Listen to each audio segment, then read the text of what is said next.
trained to exercise their gift. And a person is brought to elders or something depends upon not on one gift only, it's a general maturity, because all those qualifications, there is only one thing about ability, after to teach.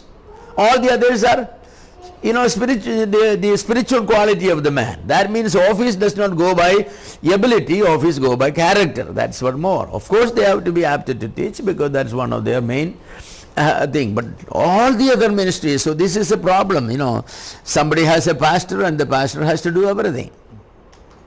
The pastor has to choose the songs, the pastor has to lead the singing, the pastor has to pray, the pastor has to preach, the pastor has to break bread, the pastor has to do this. Then finally the benediction, everything. In one church, said that the pastor one day, he was doing everything, he got tired of doing, so he asked somebody, brother, will you lead in prayer? So the man said, what do you think you are paid for?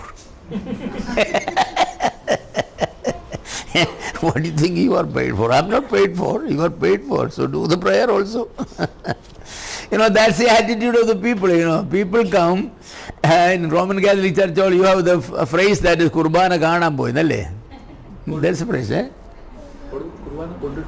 Yeah, they say that, Yes. So that sort of a thing, that sort of. No, the Antioch church was different. That's why when Paul and Barnabas were sent out, there were no murmurings, nothing. It did not affect the church. That's the point I'm saying. Removal of the two stalwarts did not affect the quality or the ministry of the church. If two great men were removed, what will happen today? Oh yes. Some of the great churches in the world, I have seen that. Some great men giving leadership, when they resigned, the membership of the church goes down dramatically, Yes, but it didn't happen at Antioch, because they prepared everybody. Paul and Barnabas did not stay around Antioch, making Antioch the headquarters of their ministry. That's very interesting. Once they were sent away from Antioch, we don't say Antioch is the headquarters for the ministry of Paul or Barnabas. Paul and Barnabas later separated. In another sense, we see that did the church at Antioch give any direction to Paul and Barnabas where to go after this station? Did they give them a map saying that stay in such and such city for 2 months and then you immediately move to that? You appoint elders only in such and such church, and some of the elders from the church at Antioch have to come to do that one. We don't see. The freedom of the missions, the freedom of the missionaries. Yes. They were not directed, only directed by the Holy Spirit. They went as they were led by the Holy Spirit. There was no interference by the sending church. Today I know that many churches, they interfere, the sending church, they keep the missionaries under them. Bible does not know. We don't see the church at Antioch giving one instruction to Paul and Barnabas, or the church at Jerusalem giving any instruction to Barnabas. Barnabas was sent from there as a missionary to Antioch. What instruction and guidance was given to Barnabas? No instruction. Did Barnabas get permission from Jerusalem church to go and get Saul? No. So, we have to operate completely on the biblical principles. The sending church can call them back if those men sent do not maintain their qualifications or ministry. That's the only time they will be interfering, although they will not be interfering. The other time they interfere is when the missionaries fight. Just like Barnabas and Paul had a fight, the church interfered. They did not approve Barnabas, because we read that Barnabas took Mark and sailed to Cyprus, Paul being recommended by the brethren. That's the phrase. The difference is that Paul being recommended by the brethren, by the church, took Silas and went. Paul had the approval, and Paul was sent, but Barnabas was not sent. Barnabas has gone, because in that fight they could not approve Barnabas. He was wrong. Though it is not clearly stated what was the issue, it was not the issue that, hey, let this boy come again, You think that Paul was so narrow-minded person that if Barnabas, the Mark, the nephew of Barnabas, wanted to go with them, that was not the issue. The issue was more deeper. The issue was one of, relationship with the Gentiles. From Galatians chapter 2, we know that Barnabas was he was influenced by the stand Peter had taken against the Gentiles. Barnabas തെറ്റിപ്പോവാൻ ഇടവന്നു. And now when did Mark leave the team first? When they were moving to the Gentiles. Mark said, I'm going home. So Barnabas is a little bit upset and uncomfortable of going to the Gentiles and all that, and have another person who supports the same view. John Mark, Paul said, no way, this is going to affect our mission work. We are going out to the Gentiles. It definitely not. I will not make any compromise on it. It has taken many years for John Mark to come out of it, because it's in 2 Timothy we read that bring Mark, now he is profitable for me. He has come to, sometimes it takes years and years.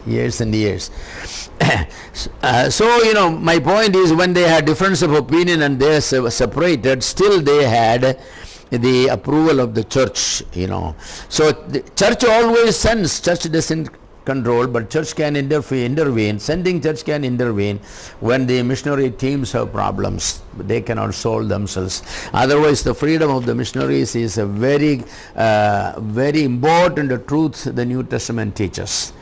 The mission boards and the local churches that send, when they involve too much and give them directions where to go, what to do, they are not working,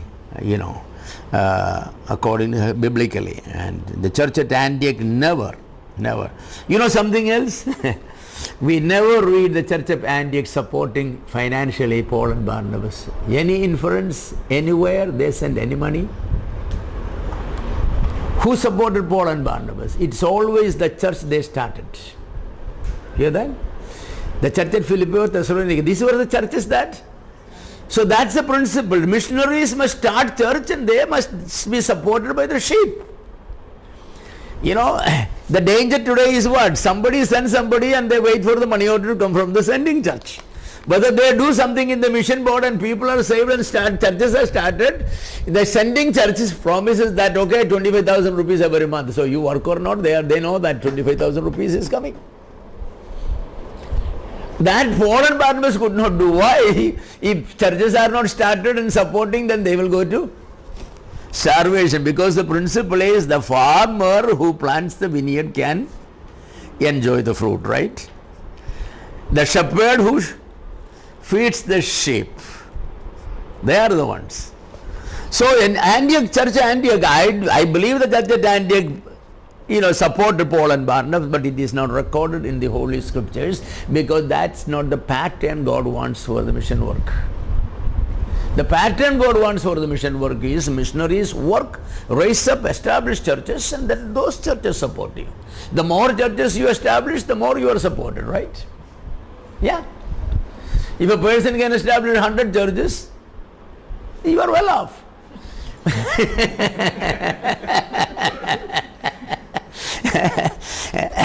But there is a transition period. That's a transition period where the sending church will support, because the sending church will be sending missionaries all the time, right?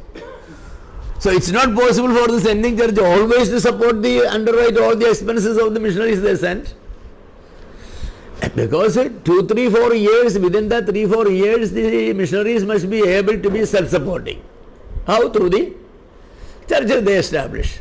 So that new missionaries will be sent out. So the church at Antioch gives us guidance and examples for all these things, The accountability of the missionaries to the church which they send is very clearly seen, because when we come to Acts chapter 14, verse 26 and 27, after the first missionary journey, which lasted about 2 years, the missionaries come back to Antioch, and then we read that they summoned the whole church and presented to them a report, an honest report. While it is true that the church does not control missionaries and does not necessarily direct the missionaries, but the missionaries always are accountable to tell the church what they are doing. Yes, they must be giving a report every 5 months, 3 months, 6 months, at least what's happening. That they did. We not only one time, Paul always came back to Antioch. He always came back to Antioch.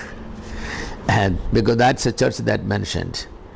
Another great truth we see is the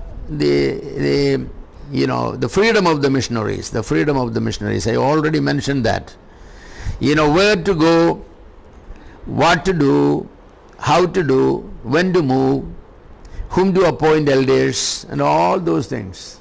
That's in that city also they preached elders, they made many disciples, then they taught them, they appointed elders and moved to the next city. That decided by the missionary. They have to stick with the biblical principles, because the Lord said, teach them to obey all. All includes everything, And but unnecessarily interference was never there.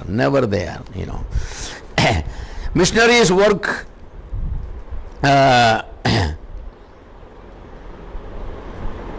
The missionary work had definite leadership.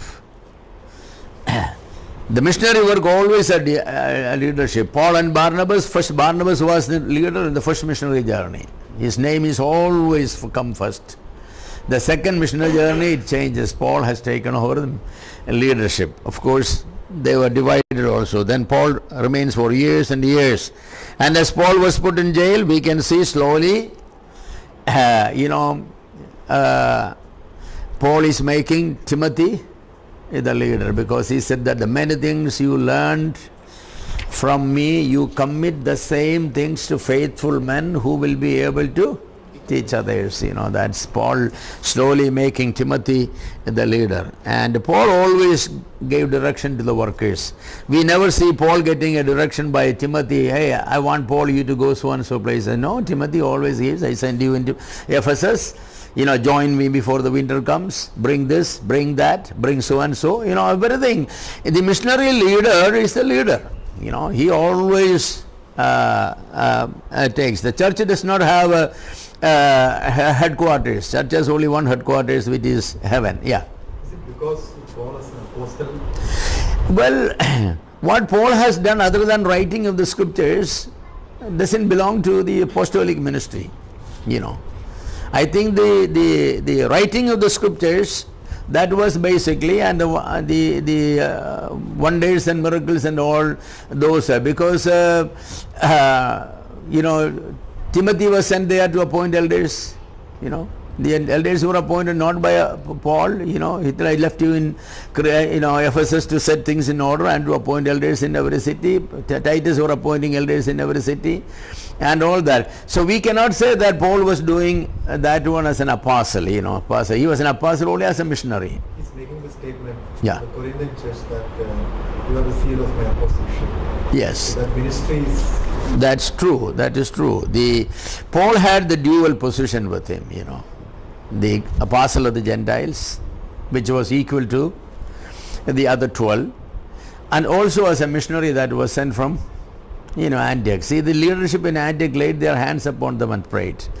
On the 12 apostles, and also Paul as the apostle of the Gentiles, he said that not from men, not through men, not by men, that apostleship. So we have to make that distinction. Where to draw the lines always is a question, because in the same person, both are involved in it. So, but we know that the writing of the scripture is the apostleship of that one, as the apostle, that one.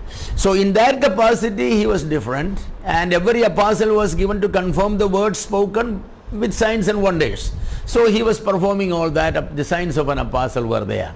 But when it went to the other things as a missionary, when he makes the statement, we apostles were the last and the scum of the world and this and that and all that thing. To this day we are laboring and without food and without this and without that. That cannot be with the other one. So this distinction, it's a little bit, what do we say, that difficult for us, because how objectively you make it, there will be some subjectivity will come over. But I think that, whatever Paul was transferring to Timothy and Titus, it is not the apostolic ministry. There is no apostolic succession.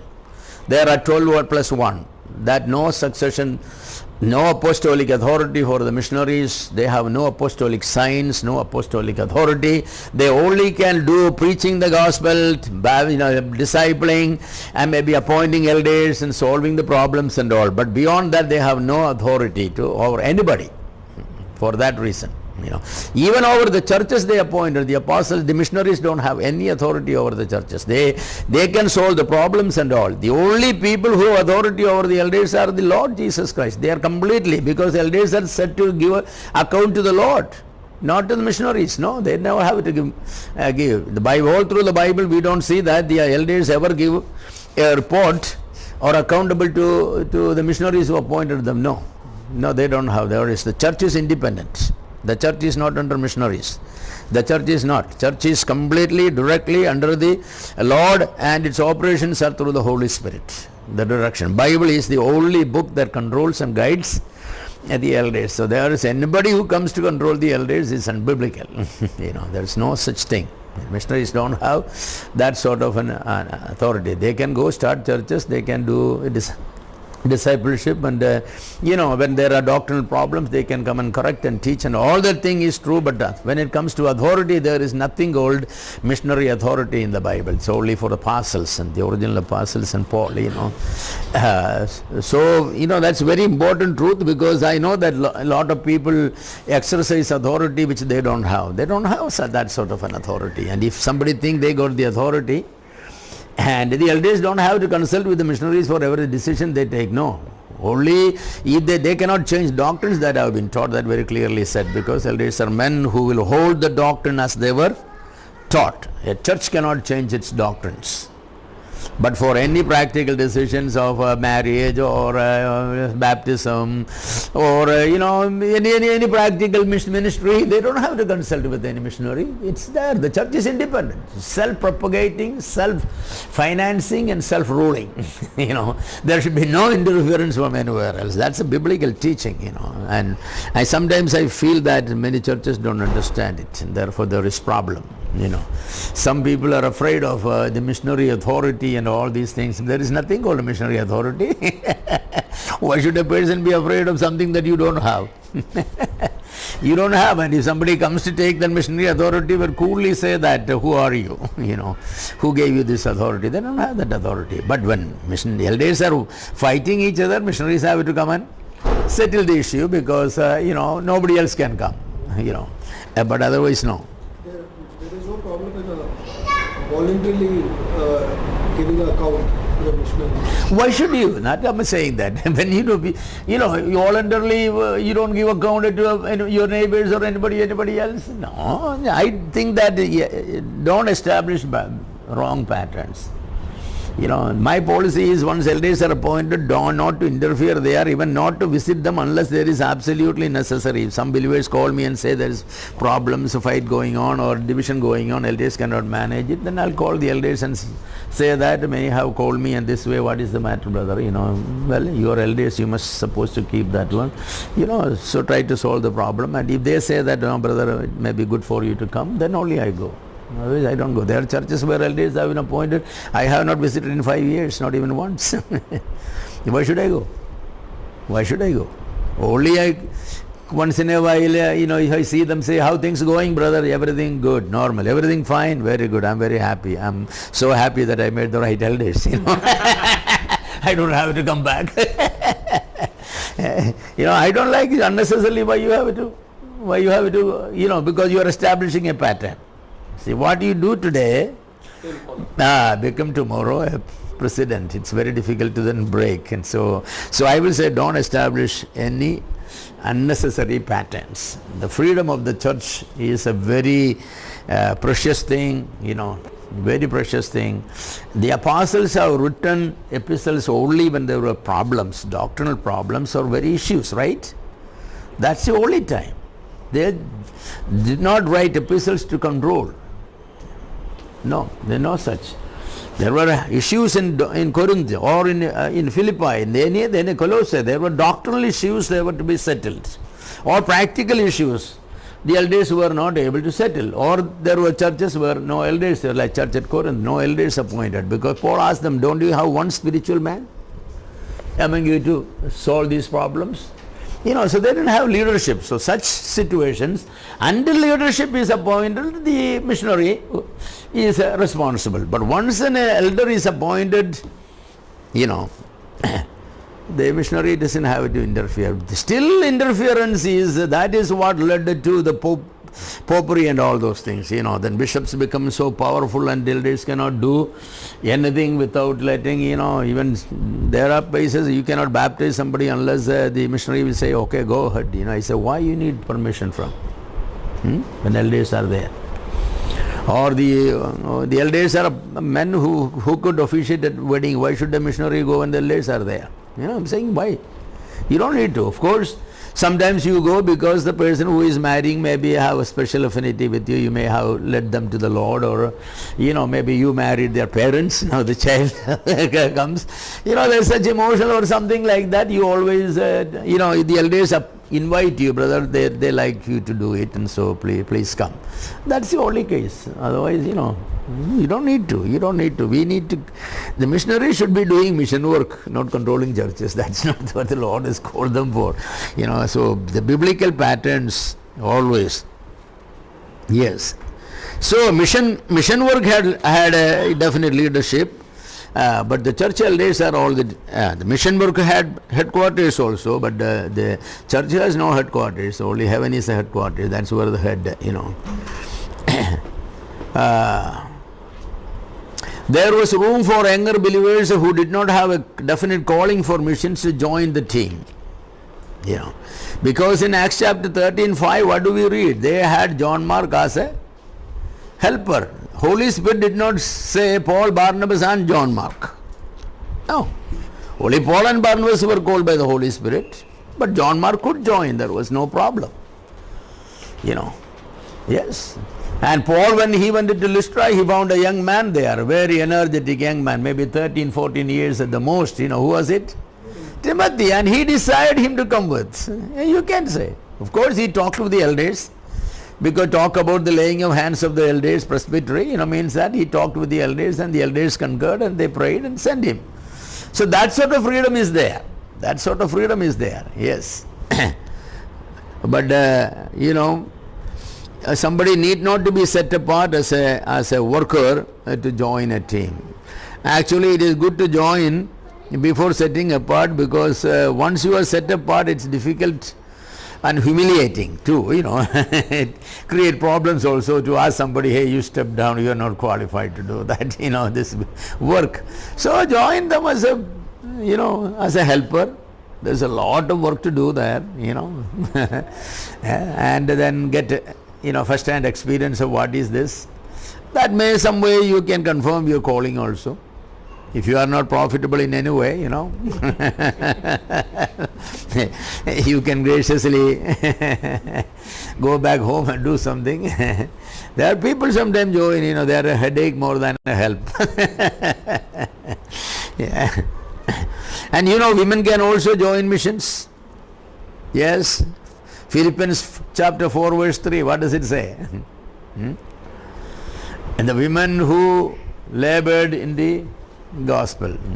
Yes, very clearly a plural. So Paul and the apostle team, they had women in their mission work. Because what is the job of the priesthood? The job of the priesthood is, evangelism, reconciling. In Old Testament also, the job of the priest was reconciling a person to God. That is the work of the priesthood. Worship was all 12 tribes of Israel were worshipping God, right? Worship is never part of priesthood. Everybody can worship God.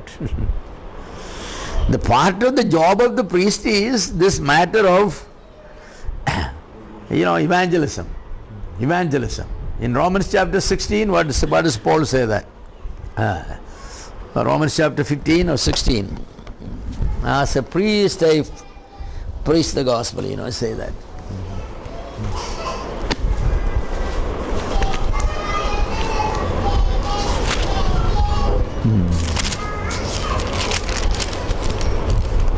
Romans 15.